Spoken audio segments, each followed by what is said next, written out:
once again, hello and welcome to Cinema Crash, our very movie-ish movie podcast. I'm Asuka. With me is my co-host Karl. Yes, cheers.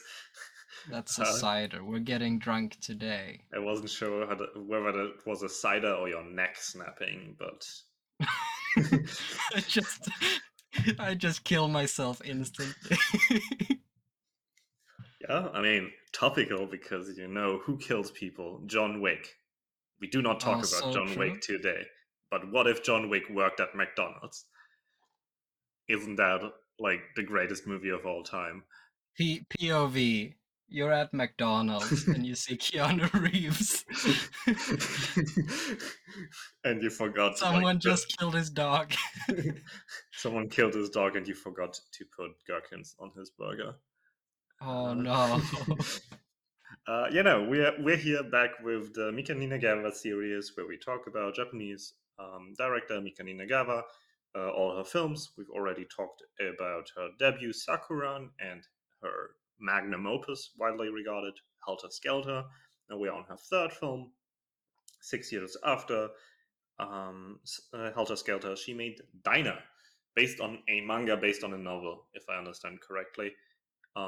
This is a story set in an underground diner. That's where the name comes from.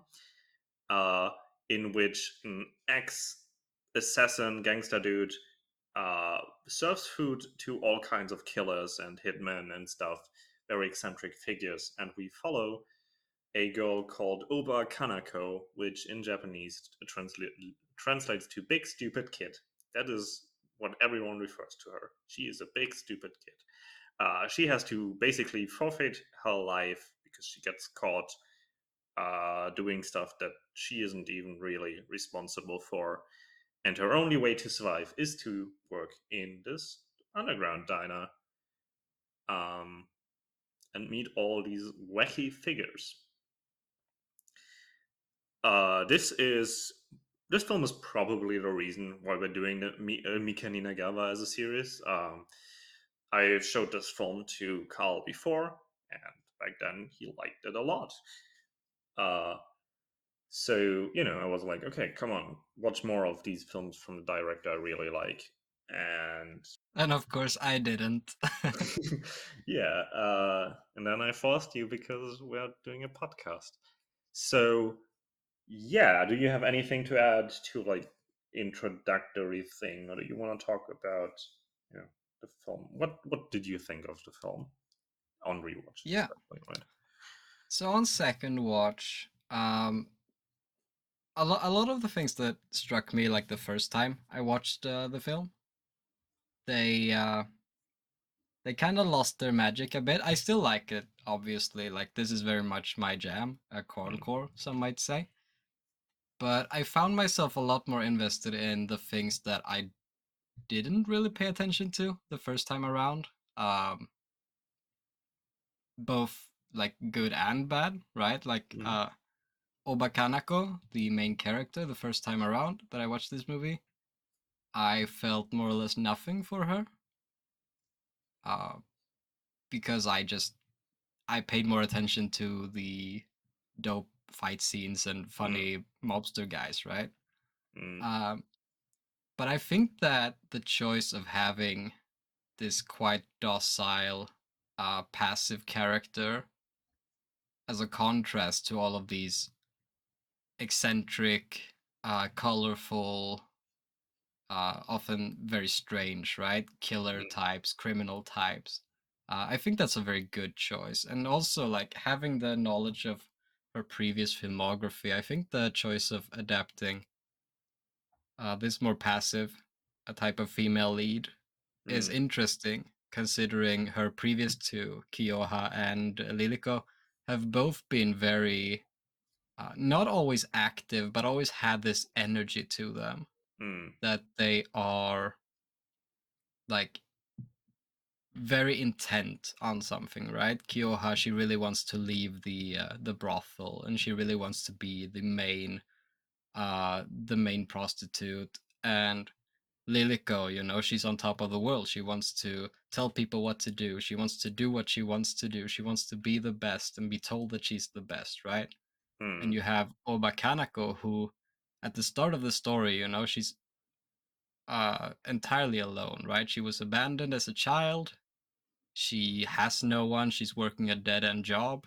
The only thing that she has to keep her going is the fact that she kind of likes cooking, right?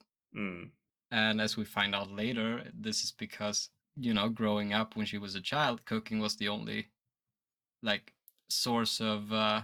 Cooking was the only way for her to kind of imagine her meeting her mother again. mm, yeah.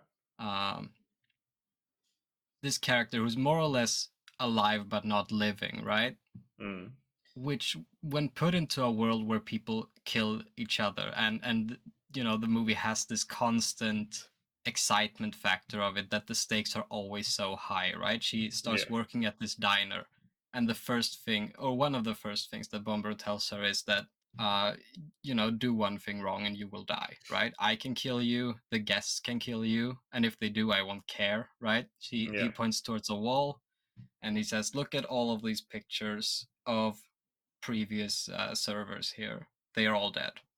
Uh, how long will you last, right?"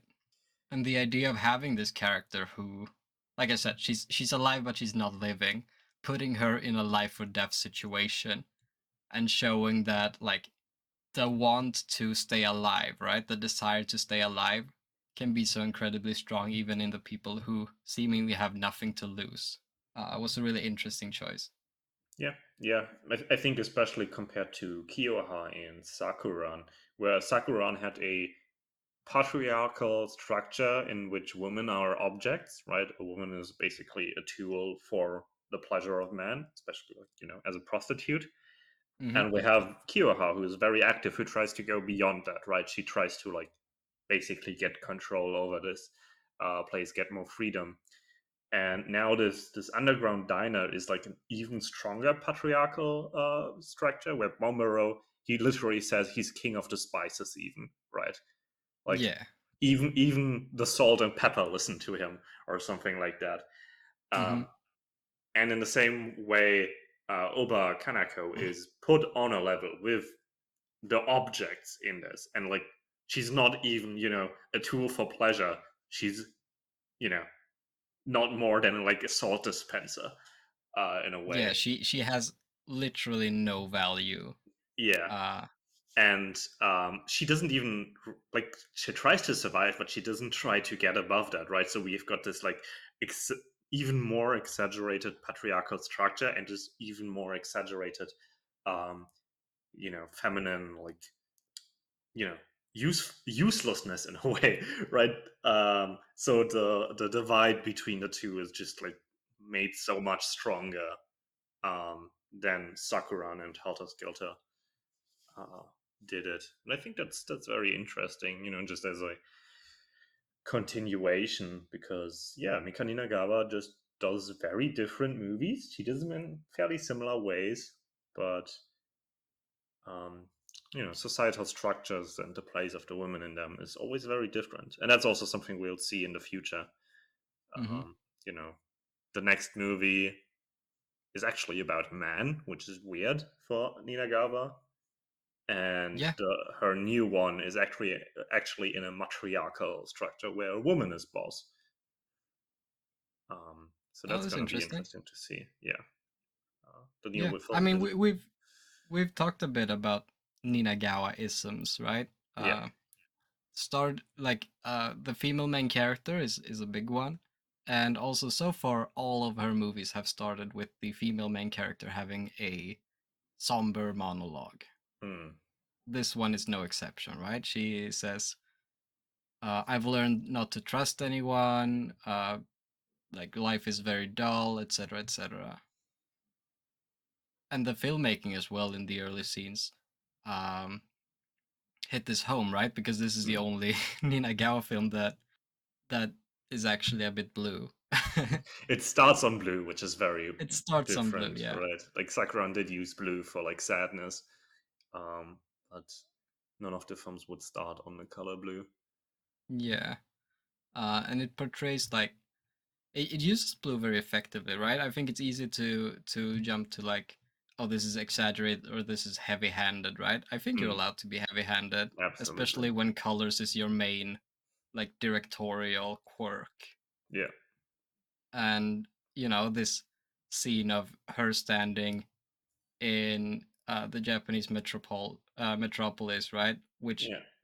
Japanese society has a way of being portrayed as very stale and all of that, and it comes through in this movie as well, Mm, where business people are walking by her, not paying any attention to her, or if they are, they're like being very condescending towards mm, her. yeah. And then this parade of color comes through. Uh, these Mexican people who are essentially everything except for blue. Mm, And this goes a long way as well to making to making the viewers understand why this event is so world altering for her that she feels she must go to Mexico, right? mm, If it had just been a parade, without any of the directorial quirks or the colors or anything, you would be like, that's kind of weird that she just got a flyer and decided that that's what she must do. yeah. But we really get a feel for like how this has just brought color into her lives and given her a glimpse into what life could potentially be. Absolutely. She doesn't have a space or like a place in society in Japan, so maybe this different thing would work. But then, she gets kidnapped basically. Yes, unfortunately, we've all been there trying to earn some money, accidentally becoming the getaway driver, getting caught, being strung up, having to plead for our lives. It's a regular Friday night. There's a fun like thing in comparison to the manga, which I read a while ago. If I remember correctly, the drive away chase isn't shown at all in the film, right? Uh, Yeah, just from the perspective yeah, of yeah, the car, we see him shouting instructions and yeah. being Okay. In the weird and manga, perverted. it is it is shown that it's actually Ooba Kanako who like crashes the car or like stops the car because there's a woman with a baby cart going across the street, right? And so she's like, I can't drive those people over. And then the woman takes off her face, which is like a mask, and reveals that she's one of the people chasing them, which is just stupid and funny, right? That's funny, but I think it's a good thing it's not in the movie. Yeah, it's there's interestingly in the manga, I don't know about the novel that it's based on, but in the manga, it's once again the Ninagawaism of like adding a first scene, right? Like the whole, if I remember correctly in the manga, Mexico isn't even mentioned. The whole like, thematically, the monologue and like the blue and the basically mechanical dance number there. Um, that's all not in the manga. So Ninagawa was once again just like, actually, let me put the themes at the start and the end, and which I like. Actually, let me just make this good. Yeah, yeah, absolutely. Um, so let's generally, we've talked about blue already. Let's talk about the aesthetics a bit more. I Yeah, think for that's a good sure. start, right? So this film has basically no sunlight. It's set underground. I don't think there's any sunlight in this entire movie because it's either very blue, set during the night, or set inside the diner. I think it's only at the epilogue, right? Yeah, yeah, Where yeah. Yeah, where we're exactly. in Mexico. Yeah. So it's all artificial light and it's a lot of like neon light, especially the diner is lit up in very bright neon colors and it's very cool. Hmm. Yeah, no, I love the aesthetic of this movie. The urban kind of neon aesthetic, Mm. which also like there's a bunch of other stuff as well. Like Ninagawa goes insane with the rose petals. Mm. There's these private rooms that are all themed that are really interesting. I really wish they had like shown a bit more of the diner, because like you can imagine what the diner looks like, but I felt like a sense of space would have been really cool, right? And then just just do like a bird's eye view, where you see the walls and like all the rooms. I think that would have been great. Yeah, for sure. I mean, like, there's even montages in the movie Mm, where they could have put scenes like that in instead of her going through places we've already seen. yeah. Yeah, I don't think that's a lot to ask. But yeah, like the diner itself it's very visually interesting. Um, there are some things that that irked me, I guess. I didn't think the food looked very good. Yeah, I mean, that also just comes with the artificial lighting again, right? But yeah, it was weird colors and everything. But also like him serving a burger that has like an entire cucumber like Mm, on its side sticking out. I'm like, that doesn't feel yeah, like fine dining. yeah. The souffle was very nice. Yeah. Almost every piece of food was served with a huge fucking knife through it. Hey, that's life. Like a wakizashi. uh and then like sometimes she'd go in the kitchen and it was all like one color, which I understand, like that's probably appealing to some people. Mm. I didn't really like it, like her going into the kitchen and there's like oranges fucking everywhere. Feels weird to me. Uh, but then like, you know, like I said, I love the urban style of it. I love the neon. I love the character designs. Mm. And I really love. And this is a bit stupid.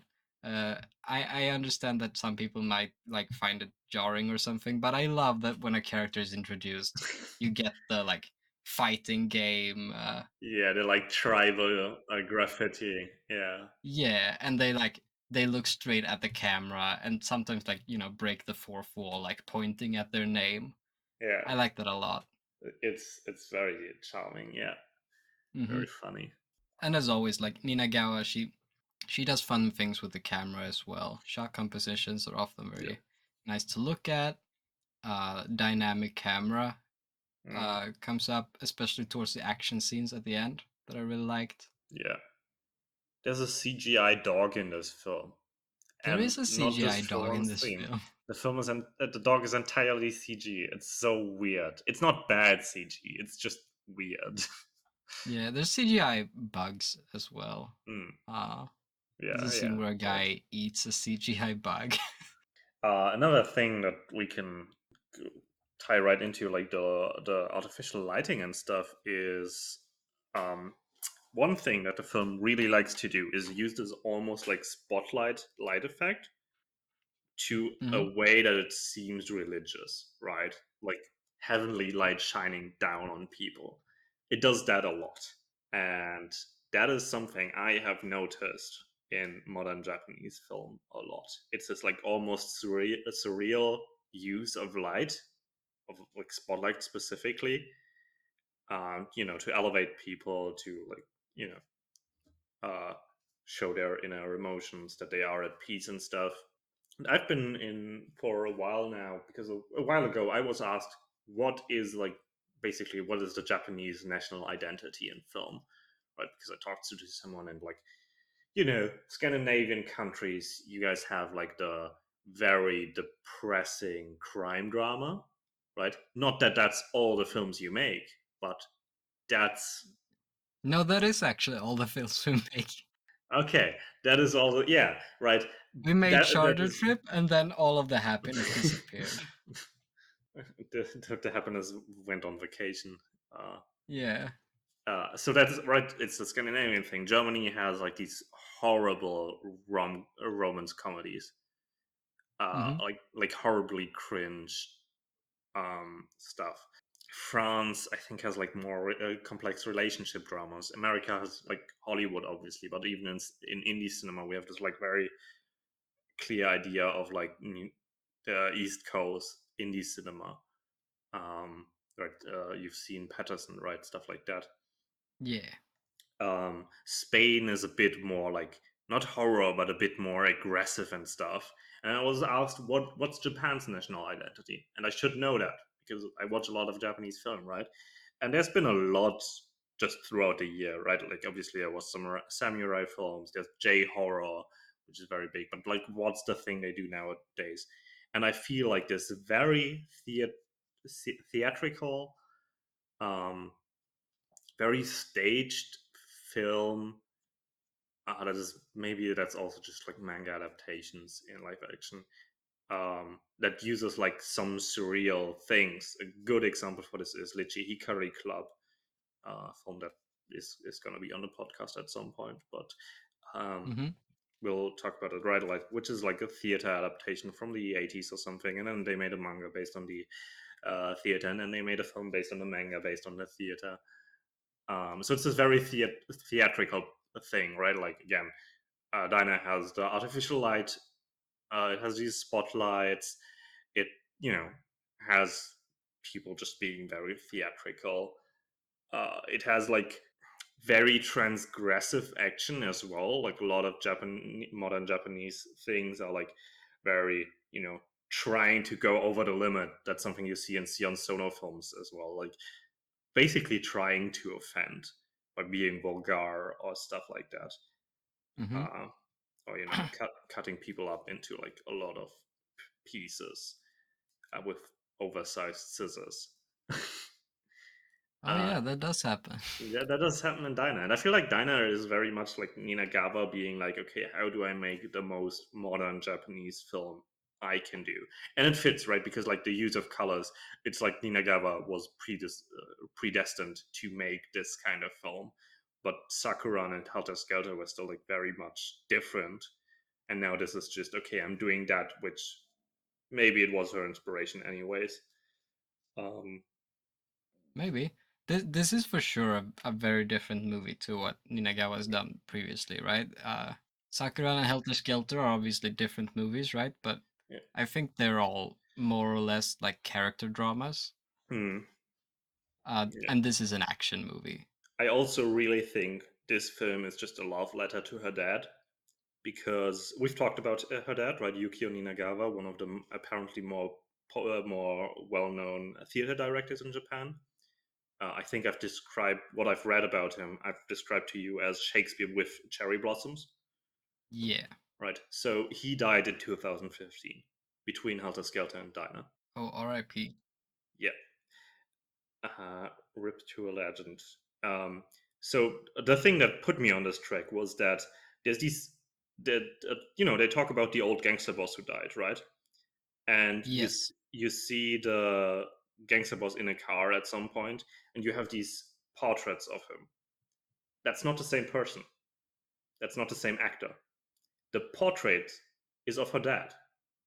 So Oh, you have this in like the gangster like headquarters, and in the diner you have this like big portrait of this guy Delmonico, and it's actually just a portrait of Yukio Ninagawa, Mika Ninagawa's dad, right? So that realizing that put me on the track, and it's very theatrical. What's his name? The dude who plays Tatsuya Fujiwara, the dude who plays Bombero. He's actually has a history in theater working with Yukio Ninagawa. Um, I've just seen some clips, but like I do have to talk about this for a second. Okay, mm-hmm. right. So Shakespeare with cherry blossoms, right here. Yukio Ninagawa also adapted Romeo and Juliet, for example. Romeo being Tatsuya Fujiwara, like almost 20 years before Dinah. So he was a twink. Have you seen Battle Royale? No, I really want to see Battle You Royale at should some point. see Battle Royale. That's like his big role. His other big roles Yeah. are like he's in the live action kaiji films, I can't which believe he got to make the Fortnite film. yeah. So right, he's very twinky. And then as Juliet, there's Anne Suzuki, who we've talked about last time because I really like her. She's the assistant of the prosecutor in Helter Skelter, right? Not an important role. Yes. She's also Alice in no, she's Hannah. She's Hannah in Hannah and Alice. She's Yeah, one of the two she's characters in the title. I know which one she is. I just always forget which one is Hannah and which one is Alice. No, she's Hannah, the like need at the beginning of the case of Hannah and Alice. So both of those just have worked with both Mika Ninagawa and Yukio Ninagawa. And when I found out, I was like, I need to watch this Romeo and Juliet adaptation. Hmm. Um, Completely sidetracked. Okay, so it's very theatrical, right? We have a person in one of the leading roles who actually worked with her dad. We have the portrait of her dad. We have the cherry blossoms in the diner. Um, so I just feel like this was really just put as much stuff that reminds her of her dad's work as possible in that. Though I've not actually seen her dad's work, so I don't know um, whether that's true. That's just an idea, and I think that influenced a lot in the film, right? Like pulling it away from like her usual demeanor, or like Sakuran and Helter Skelter, and making it its own thing because it's more trying to be, you know, a thing reminiscent, maybe just for her reminiscent of her dad. Yeah, I mean that's really cool. Yeah, That's one of the best homages I've seen in a movie, maybe. Dedicating so much to her dad, yeah, and I feel like it's not a stretch to imagine that her dad was likely a big inspiration behind her like getting into film, right? I don't remember her exact like things, but I've read an interview when I wrote my term paper on Helter Skelter that she was like very much, yeah, she, her dad is a huge inspiration. One of the reasons she was even chosen for like making Sakuran as a debut film was that she is related to Yukio Ninagawa, right? Like obviously her work as photographer, but also not just that. She's also the daughter of like this really big theater director, Hmm. um, and has always she did mention in that interview that she watched a lot of her dad's theater and took a lot from that for her films. Yeah, and I think like because this movie it's a lot of things for Nina Gao, right? It's Mm, her exploring a genre she hasn't done before, hmm. and it's also her doing a lot of like camera quirks and stuff like that that she hasn't really Yeah. done before either. Um, and obviously, I have no experience with her father's work, right? But it Mm, wouldn't surprise me if some of these things are things that she has seen him like mm, try and do, and her doing this sort of emulation of them, or things like that, mm.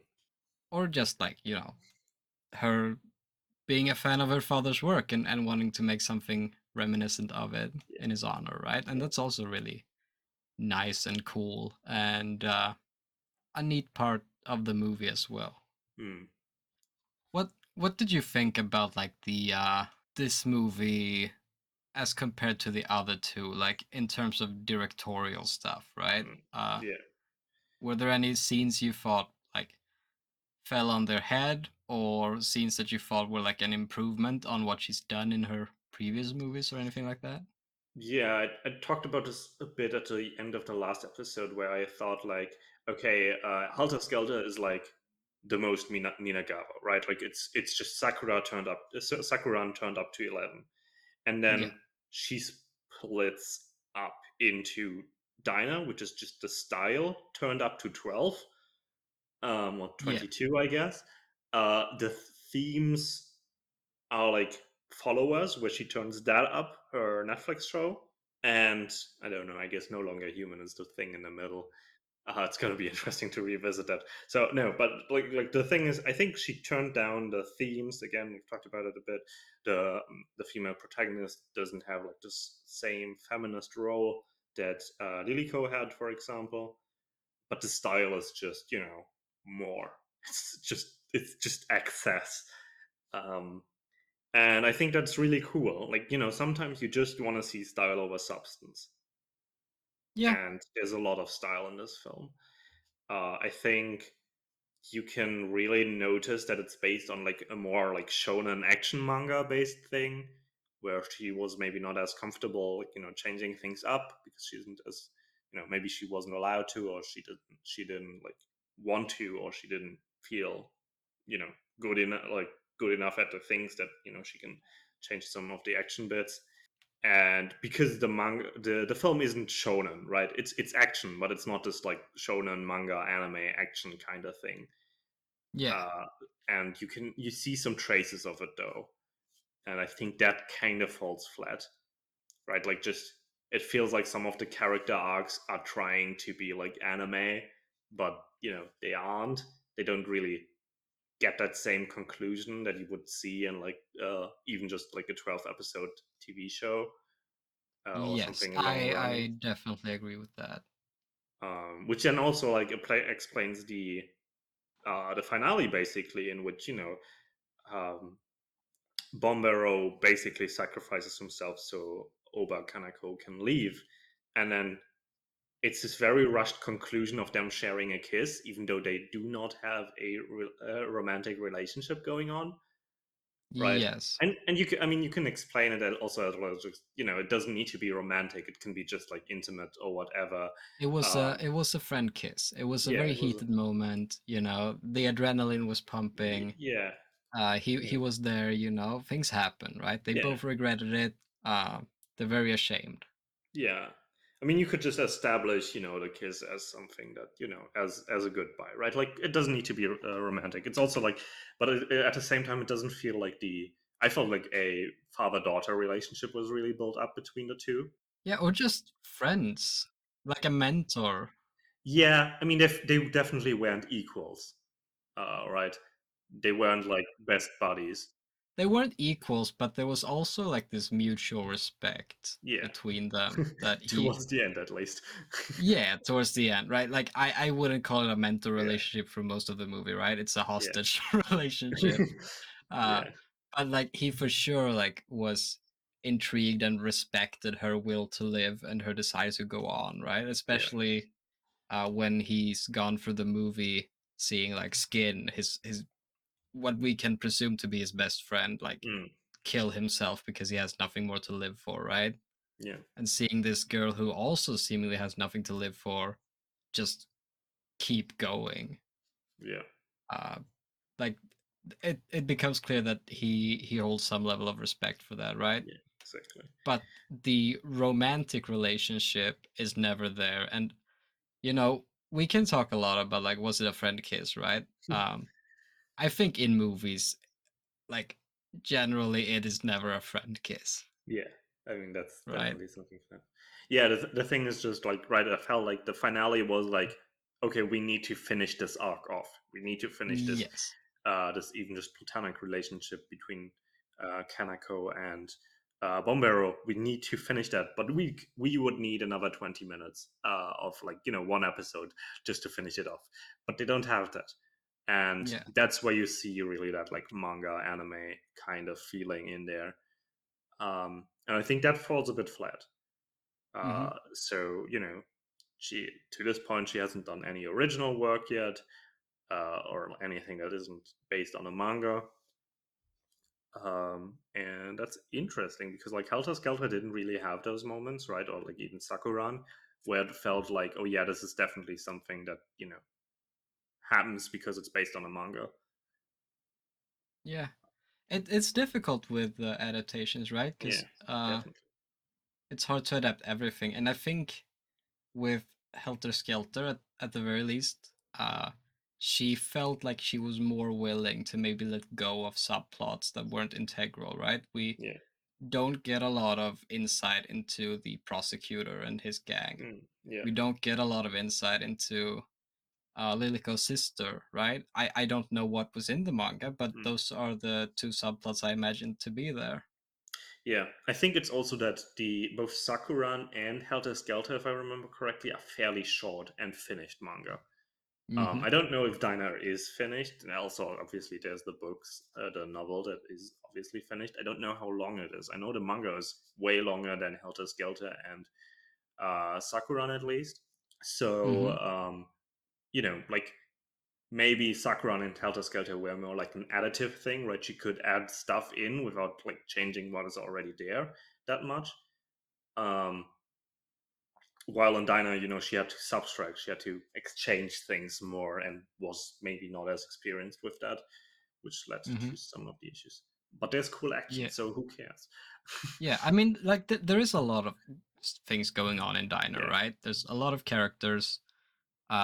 There's a lot of different storylines, right? We obviously have Ooba Kanako's storyline, which I think she made a good decision having that be the main thing, the main focus Mm, of the movie. But you also have all of this like auxiliary mafia stuff, right? mm, The mafia boss is dead and they don't know who killed him and they need to find a successor and all of these things. And that's kind of like a very disappointing like mystery aspect mm, that just gets solved at the end. yeah. Uh which I like it's not a bad decision, right, to make that a smaller plot, but Mm, it also does not feel like it reaches a satisfying conclusion. And that's like the hard issues that you face when making an adaptation. yeah. It's like, do you get rid of that entire plot line, or do you have the plot line but it feels kind of unfinished? Yeah. Yeah. It was definitely just a tool to, like, get the finale going. Yeah. And also like you mentioned that the manga has a lot of time dedicated to like flashbacks of Bombero's Mm, backstory that's yeah. not in the movie. I can imagine there's a lot of stuff with like the patrons of the diner that didn't make the movie. Not even that much, right? Like, Okay. I don't think there's any new characters from what I remember, at least Okay. of what I've read. Right? It's also just like Skin, and the stories are very different. But it's just Skin, Kid, and Maria, who's one of the, like, gangster bosses. Yeah. Um, And then obviously the movie does dedicate a lot of time to Kid, right? He's yeah. kind of like the midway antagonist of the movie. Yeah. Uh, which I don't think that was a bad decision, No, but that definitely. is time that could have gone to other things. Yeah. And so I think this is a movie that you have to judge based on its strengths rather than its weaknesses in that way. Yeah. Yeah. Absolutely. And it does have a lot of strengths, right? Like I love the kind of general setting. I've mentioned this in other episodes, but I love this like underground organization bullshit that this movie does and that like John Wick does. Mm, I love that this is a restaurant that only killers go to.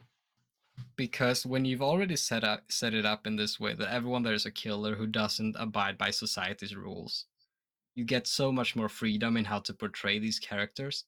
mm.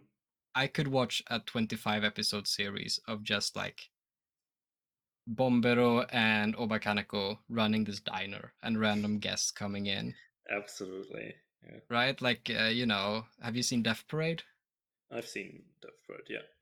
Yeah, like as a similar idea there, right? Where people just show up and you get this episode that's like a look into their thoughts and their way Mm, of being and acting. yeah. Uh, I would be down for that. That isn't what this movie is, but we still get glimpses into that. Mm. Kid is a frightening character, uh, who, from some angles, like you can kind of pity him as well, but he's also like just a very frightening concept. He wears Skin he. is Wait a second. Kid is the most frightening character because he wears fucking lederhosen. oh Uh, yeah, so true. He's German coded. that's horrendous. Yeah. Uh, You have Skin, which is who is impossible to dislike, right? mm. Uh, he's such a good boy. He looks like a leather bag. Yeah, like a sports bag that was Yeah. sewn together. I really like that. Just because it's presented, like, the world is presented as such that we cannot expect Skin to be a normal dude, which he also, like, turns out not to be. Right? Yeah. He does go crazy, but up until then he could be a normal dude. But Yeah. it's very Uncanny Valley esque. Uh, Yeah, and it's also something that Bombero points out, right? yeah, It's like everyone in here is crazy, right? You don't kill people if you're yeah, well adjusted. Uh which implies that he himself is crazy. Yeah. Uh, and in that way, like the mundanity of Ooba Kanako becomes even more pronounced. Mm. But that's not a bad thing because that means like she has certain insights that other characters don't have, right? Like every guest to this place takes an interest in her, Mm. despite her being a fairly mundane person who no one cares about in the real world, right? But Skin takes a big interest in her because, she says his face looks like a sports bag sewn together, which implies that like she has a depth of character, right? She has a past. Yeah. Also, it is something that is a positive memory for her, right? Like, because Yeah, Skin does say, like, oh yeah, it looks like horrendous. Everyone, it just reminds them of bad things. And Oba Kanako having this like fairly tragic but fond memory uh, that she associates with. So she's definitely different. yeah. And them bonding over like their Yeah. mothers, which is also a very mundane thing, right? Like Skin likely leads a very interesting life. Mm. He is a hired killer, he is a bodyguard for one of the biggest mafia bosses in the country. Um, but the thing that he wants to talk to her about is her mother, specifically her mother, and whether or not Mm. she cared for her, whether or not she wanted her, right? He Mm. doesn't want to talk about himself. He takes an interest specifically in Oba Kaneko, this character who just has had kind of sad life, but not much more. Kid desperately wants to chop her up into little pieces, right? Mm. Because he says her eyes look the same way as like the people he wants to kill or something. Yeah. Has certain implications to her characters, right? Mm. And obviously Bombero wanted her from the start, likely simply because she said she'd cook, but that's still like him taking interest in her over something mundane as opposed to him taking interest in her because she's such a dope assassin or because he wants to train her to be like a femme fatale or anything. He's just like, no, I need someone. I mean, yeah. Also, then over the course of the film, as you mentioned before, that she doesn't have a reason to live, but she doesn't just die. She still struggles, and that he takes an interest in that. Hmm. Yeah, for sure. Which is like, yeah, I really love that contrast that you have these characters from this very life or death world, and then you have Obakanako from a completely different world, right?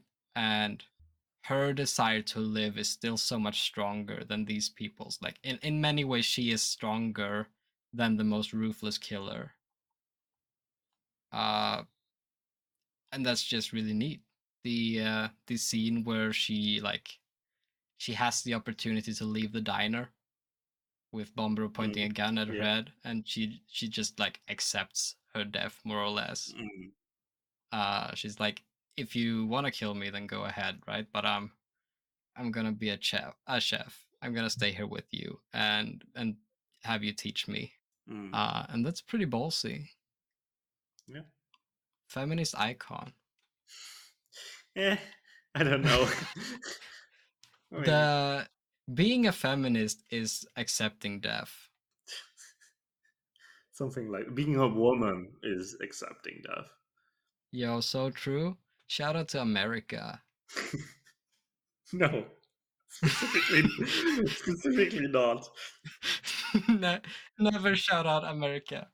If there's two things we do not shout out on this podcast, it's America and the UK. Everything else is like free for shout outs, but not America That's and the true. UK.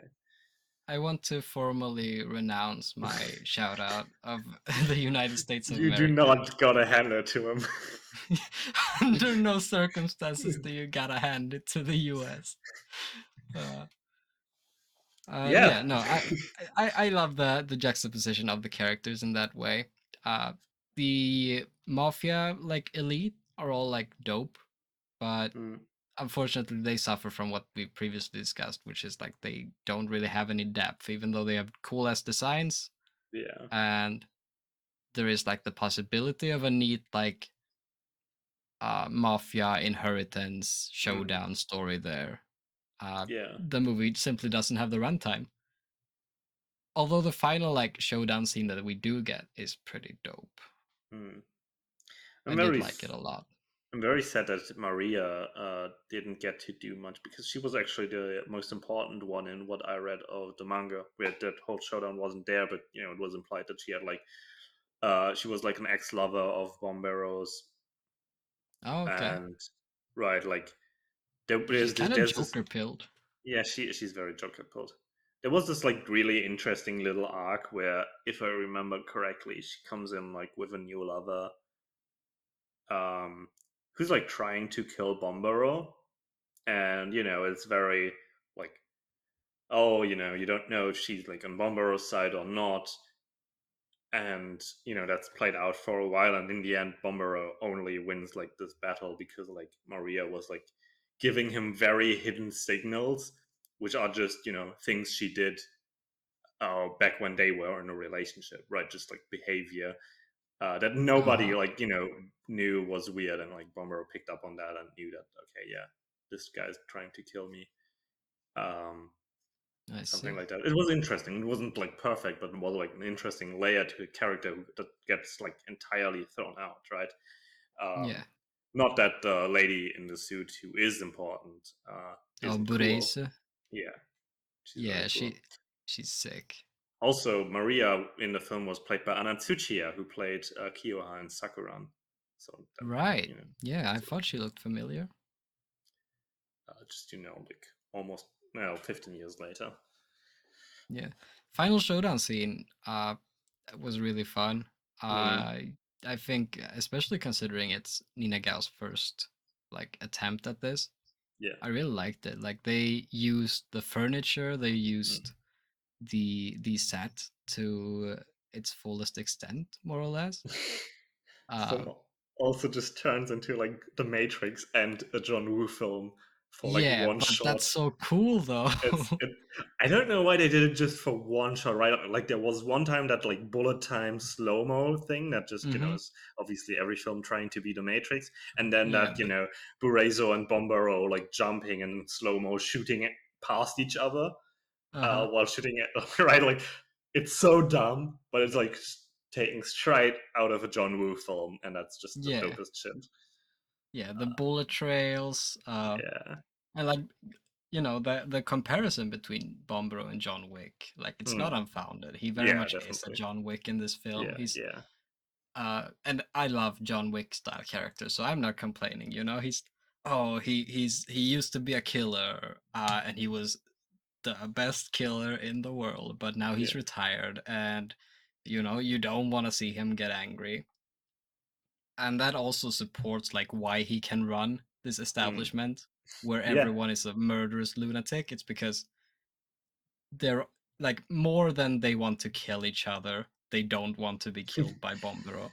Yeah, yeah, there's definitely in John Wick. I think it's also very interesting that you don't actually know about his past, but then like everyone just kind of talks about like initially it's just, oh yeah, you don't want to fuck with John Wick, but I feel like then it's taking a bit. I've also still only seen the first movie. I don't know how the second and third one treated, but it's a bit more like oh yeah, because he's like dad, and it's taking a bit too far. There's like, okay, we Yeah, know that everyone's afraid of John Wick. We don't need to know why. And the same thing does Dinah, right? Like everyone's kind of afraid of. Everyone at least respects Bombero.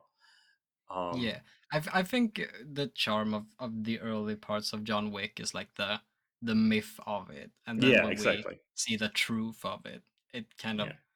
messes with it a bit, right? Like in the early bits, it's like, all right, whose dog did you kill? And they're like, he was called John Wick, and he's like, you killed John Wick's dog? And Mm, they're like, this guy killed 11,000 people with a pencil, right? yeah. And you're like, is that true? I don't know, but they appear to think so. And I Yeah. don't need to know the backstory or why he really wanted to kill this guy. I just need to know that this isn't a guy to fuck with. And Bombero very much is that guy. Exactly. He's not a guy to fuck with. Because even Skin respects him. And we've already seen what Skin can do. Mm. I mean, Skin doesn't even do that much. He like kills 5 people one Oh yeah, handed. yeah, true. There's these like Mexican or Spanish guys. Yeah. Uh, Weird vibes on those guys. yeah, almost as bad as being German coded. Almost as bad. Yeah. Some Yeah. fun music in this one as well. Mm-hmm. I like the song that plays during her montage where she's cleaning. Mm. Um, I don't know what I think about the like the girls in the portraits being alive thing. It's It a felt a weird. bit strange to me. Yeah, yeah. It was again just kind of taking in that like surrealism, but it didn't have a point. Also, like, isn't in half the movie, so Yeah, yeah, definitely. yeah. Everything that I didn't really like about this movie, I'm just gonna find it under Ninagawa was trying some stuff out. Yeah, absolutely. Give her the benefit of the doubt. Uh, there's I like the ending song. Like that's not in the movie, right? But it's a Yes, banger. Daoko. I love Daoko so much. She's such a good musician. Um, Yeah. Oh, there's the scene in the final showdown between Burese and Bombero mm, where they're both disarmed and they pull out bladed weapons and they have a mm, duel. And it plays like a dubstep remix of a classical song. I thought that was neat. yeah, yeah, definitely. Yeah, no, I think it's cool that you mentioned the Daoko ending because I think like Daoko also is like peak what Ninagawa portrays. There's also she actually does like a song in her Netflix series as well. Um, I don't remember if it's the ending song or if it's actually like an insert in the series. So we'll come back to Daoko, but it's the same like kind of style that Nice. if you watch any of Daoko's music videos, which I can highly recommend, because Daoko's music is cool, you will definitely see some similarities to to Ninagawa in general. Nice. Yep. Um, do we have anything else that we want to talk about? Uh I think it's weird that the super expensive drink is vodka Yeah, and that because like vodka famously tastes like nothing. yeah, and like Maria drinks it straight out of the bottle, and it's like Yeah, that's honestly kind of gross because vodka is, you know, is yeah.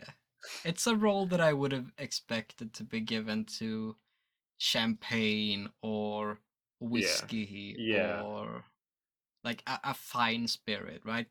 yeah. Cognac, something like that. Vodka, really? Like even gin. There's a lot of gin lovers out there, or rum as Mm. well. I know there's a subset of people who are really into vodka. I mean, there is also really They're expensive called vodka, right? Russians. there, there, there is also really expensive vodka. Yeah, for So sure maybe it there was just is. based on that, but I For don't know. sure there is. But it feels like someone who doesn't know alcohol's understanding of how mafia works in terms of alcohol. I don't know. Hmm. I don't know. Maybe drinking vodka is a yakuza thing. Maybe that's No, it. that would be sake. Oh yeah, yeah. Why isn't it sake? Yeah. Why isn't it diva sake? And also the bottle looks ridiculous. Yeah, yeah. It's also why has he like okay, right? Just plot hole thing, and plot holes don't matter. But he This is has why the movie's bad. he has one bottle of Diva vodka, right? And Uh-huh. um, the yakuza are like, okay, we well, like the gangsters are like, we want that bottle. Is it available? And Bomero could just say no. Yeah. I mean, I guess the implication is that like it's a question you don't say no to. Yeah, but like, what if the bottle wasn't available? Right? Like, Yeah. it's not something he can get so easily. Yeah. Um, I mean, I'd assume it's like because it's actually from Delmonico and like yeah, it was just his for safekeeping or whatever. But it's weird. Yeah. I don't Yeah, know. it's a strange scene. It's also like, oh, it was filtered through diamonds. It's like Mm, diamond doesn't add flavor. What are you yeah, talking about? yeah. Also, I felt like what did they say how expensive it was? Uh, Absurdly expensive. He was like, only the diamonds on the bottle cost $X million, and it's like, why are there diamonds on the bottle? yeah, That's not part of the flavor. yeah. I just also felt like the whole situation with like this underground diner is something where money isn't of the essence, right? Like this diner is also obviously like supported by the mafia, right? In a way, like Yeah, Delmonico let him do that, and I feel like they're just money wouldn't be a matter. They could have all the like, yeah. I mean, the but diva yeah, bottle, the diva vodka is important insofar as it keeps her alive, right? It keeps Ooba yeah, Kanako yeah, alive because she of keeps it course, hostage. yeah, Uh, it doesn't have any purpose in the actual mafia dinner, right? yeah, Like, he even is like, should I bring the vodka out? And they're like, no, we'll bring it out once we have decided who owns. yeah, And then they have like Brace takes control of everything. She takes one swig of the vodka, mm, kills coffee, and just like is done with it. yeah. So I guess that was kind of disappointing in that way. Uh, I would have been down to see like an actual dinner where they drink the vodka. I do love how Kanako hides the vodka, right? Oh It's not yeah, in, yeah, for it's sure.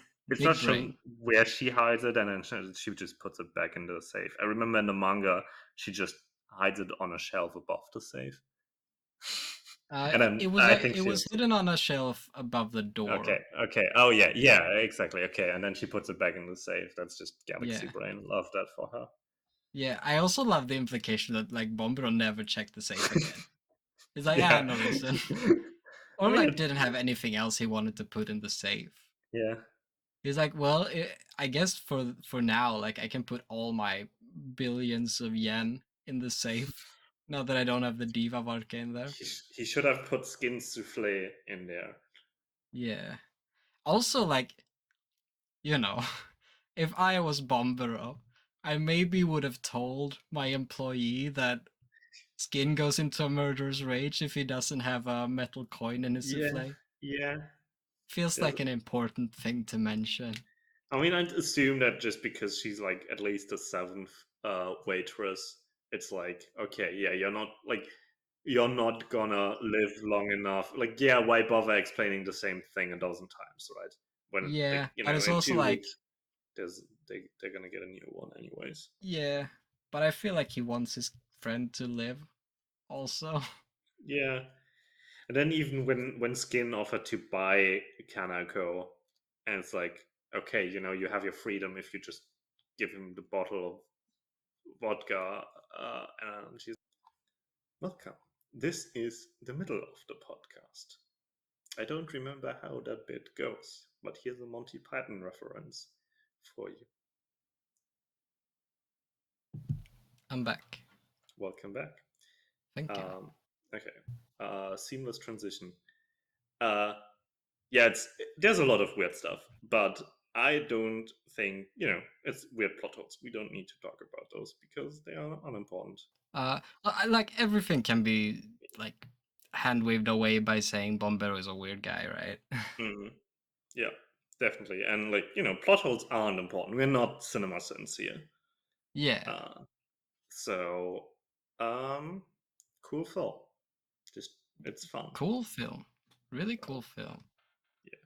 yeah. We can talk for a second about like the epilogue because apparently there's a lot of confusion there, right? Oh, do we Um, have to? just for a second. So at the end of the film, Kanako gets like a lot of money from Bombero and goes to Mexico and opens up her diner. And with like a place reserved very obviously for Bombero and the dog. I know we've already talked about the dog, but we also should talk about the dog. It's CG. It's like an entirely CG dog. Nothing else needed to be Yes. said. It's a cool dog, but it's entirely CG. It's good CG, but it's entirely CG. It Um, deals 16,084 damage. isn't it like I don't know 11,642? the I think. reference. I sent you this because I thought you would. It's an Elden Ring reference. Oh, How dare you? Yeah, so if oh, you're watching this sorry. on YouTube, the thumbnail is a reference to a bug in Elden Ring in which a dog didn't, like, one of the like rotten dogs didn't, like, when it attacked, the All part where it right. checked whether it was already whether it already had dealt damage wasn't activated, so it would just continuously deal damage during one attack, adding up to Yeah, 11,642 damage per second or something like that. the Sully the Witch video. Yeah, Yeah, exactly, and that's yeah. like the Now I entire remember. exactly the Now I thumbnail. remember. Yeah, um, Well, that's how much damage this dog does as well. yeah, It checks the hitbox repeatedly. yeah, exactly. As Um, kid. so yeah, ending right, and then she opens the door and like there's Bombero and the dog. And like apparently people thought he survived. I think it's very clearly implied that this takes place during Dia de los Muertos, which is like the like something like not entirely harvest festival, but like Mexican religion where the dead actually return at the end of like the harvest season to celebrate with the living. Right, which is like obviously also what the film is in a way about. Like at least when Kaneko gets interested in this like city in Mexico, it's also because of like a parade where they have like this like classic skull face paint and stuff. So no, Bombero is not alive. He's just back for a day to celebrate with the living. Yeah, I agree with that read of it. What I will say is, not everyone knows what the Day of the Dead is, right? I mean, yeah, And the movie like never makes reference to it, other than having these people show up with skull makeup. that's true, I guess. So I understand like their confusion at seeing him appear, right? And he's not visibly a ghost or anything like that either. So I think like that's a confusion that they kind of signed themselves up for. How dare you aren't educated? Like especially for a movie made for Japanese audiences, right? Like I'm not saying Japanese audiences are ignorant. I'm saying Mexico is a long way from Japan. Hmm. And I don't know how much they know about Mexican culture. Okay, but actually, Uh, I live further away from Mexico than the Japanese do. You too, oh I'm yeah, pretty I sure. guess we do. I guess we do. The world is not a flat plane with Europe in its center. No, yeah, I mean, I get it, I guess, but I think it's a nice ending. Yeah, yeah. I mean, like with that knowledge, I think it's nice as well. Uh, I am saying if I made a movie and I put in a weird Swedish tradition, I think people would be forgiven for not picking up on the implications of it. Right? I'm looking at you, the Northman. Um, but it just adds to like Mika Ninagawa's like Ninagawa isms, right? The like ambiguous finale epilogue, because that was Yeah, we've talked about it in Sakuran where we had different interpretations. Helter Skelter is obviously also a bit weird. I talked a bit about my interpretation in my term paper, I think and this is my favorite Ninagawa ending. I like the one in Helter Skelter more. But yeah, I it's a like nice ending. the I like the unambiguously good Yeah, aspects of this. Like we talked about it, how in Sakuran maybe it's not as good of an ending as it's portrayed, right? Maybe it's not a yeah, happily ever after. Helter Skelter, like that movie is very raw and uh, like it's not a happy movie, right? yeah, And the ending isn't happy yeah, by most readings.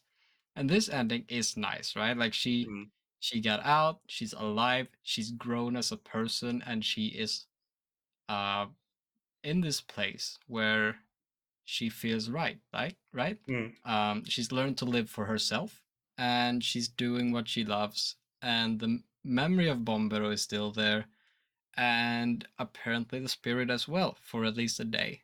mm. And I like that. I think it's good for her. I like Ooba Kanako. Yep, definitely. She's had a rough one. Oh, we forgot to talk about, or at least didn't talk about. What do you think about the portrayal of her, like inner thoughts and backstory as a theater play? Um, I mean, it works. Like the monologuing, right? Especially Yeah, in the intro, it's very theatrical monologue. Um, I think it's interesting. mm, Uh, I don't understand the connection to the movie. Right? Like yeah, I understand that it's like, oh, this is a play put on by a child that the parent did not yeah, attend. I get mm, that that's like the gist of it, yeah, but it like I do think this movie does feel a bit confused on its themes and absolutely. sometimes on what it's trying to accomplish, and I think that's one of those things that are like, in abstract this is nice and I think it's an interesting way of doing things, but I don't really see how this is particularly fitting for this movie as opposed to another movie. Yeah, you could have definitely left out like basically all the background, right? Like the things she tells Skin about her mother is enough for us to paint like a picture of what her backstory is like, and we don't need Hmm. these actual like intro things to Yeah, understand that. Well, if you look at um, like how Sakuran starts and ends on the goldfish, right? That is something that is more abstract, but immediately ties into the themes of the film, right? yeah, Immediately connecting her to the goldfish in the glass bowl. So yeah, I get that. It's like a bit more confused on like how that ties into the film. Well, it ties very obviously it ties into the film, being like giving context for her, but like not thematically. Yeah, it like yeah.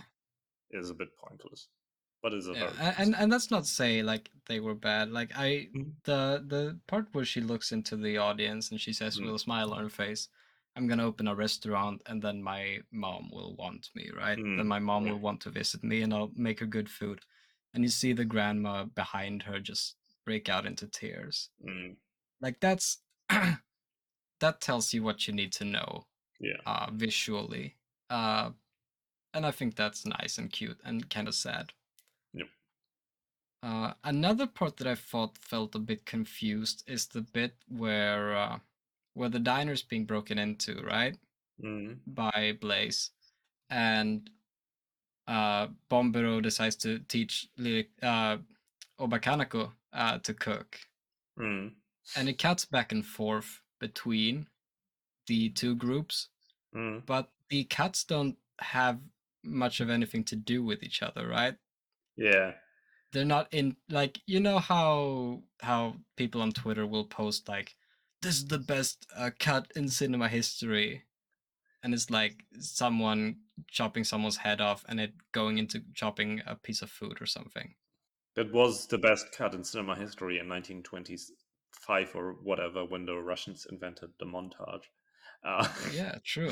No, but like I would not have minded seeing some more of that stuff, because what yeah. it did feel like was just looking back and forth, and it's like, I don't know if we needed that many cuts, to be honest. I don't think it Mm, built suspense, and I don't think they were particularly interesting cuts. Like, I would have loved to see maybe them using the big bust open a wall device and it mm. cutting to Lilico crushing Okay. something in a mortar and pestle or mashing the strawberries, Yeah. right? Yeah. Absolutely. Yeah. uh, So that's another aspect where I thought the movie felt a bit confused on what exactly it was trying to do or what kind of movie it was trying to be. But at the same time, like, it's a first voyage and the scenes were still nice. Mm. Shall we tie it up here? I think so. Yeah. Put it in the oven for 18 minutes at 180 degrees. Oh, don't remove the coin though, or Dude, I'll go insane. actually, you should put even more coins into the podcast. Give me all your money. Yes. I need to buy more booze. We want to buy Diva vodka. Uh, Yeah. Uh, Yeah. I've been, we've been talking about having leather on again, but I just can't handle that guy when I'm sober. So please um, help. yeah. Uh, Yeah, that was our third foray into Mika Ninagawa. We've not got much more left. Um, Next yeah. time we'll talk about No Longer Human, and maybe also the Netflix show Follow Us, depending on how much we have to say. Do check in for that. Do Should we do some what? closing thoughts, by the way? Sure. Yeah. Why Overarching? not? Yeah, yeah, why Yeah. not? Why Right. not? Uh, I guess I'll go first. I really like this movie, right? I think I've taken a more critical stance throughout the podcast. I do really think this is a very good movie, right? I love the aesthetic. I love the concept. I love this underground mafia spy shit that goes on. I love how Bombero is John Wick but Asian. Uh, I like Ooba Kanako. I think she has a funny name. I think this movie is a great watch if either you like good cinematography, right? Because that's Mm, one of Ninagawa's strong selling points, or if you're looking for an action movie that isn't like other action movies, right? mm. I think that that's also an aspect of this movie that we didn't really talk about, but it's like it is an action movie, but it also has a lot of things that sets it apart from its contemporaries that are really dope. Yeah. I think this rewatching this film definitely made me notice what I like about Ninagawa, and it's more the themes than the style. But I do love me some good style in this film. Mm-hmm. It does have a lot of style. So I don't like it as much as Helter Skelter or Sakuran, I think, but it's a cool film.